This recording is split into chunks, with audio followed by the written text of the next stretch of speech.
Yo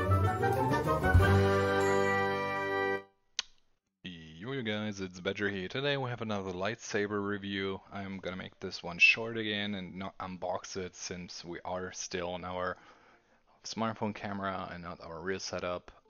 Yeah, and as you see, it is pretty solid. It's just this plain metal-ish um, piece that you're holding on to, and then you can turn it on. Looking not bad at all. The handle is all black, as I said.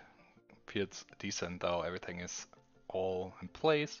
Color-wise, the whole blade is actually lit up, so that is kind of cool. And by a push of the button, you get this little effect going, and then if you push it differently, you can actually come up with different colors, as you see here. Now we're on purple, and there's yellow, blue.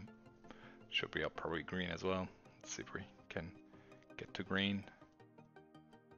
Well, whatever.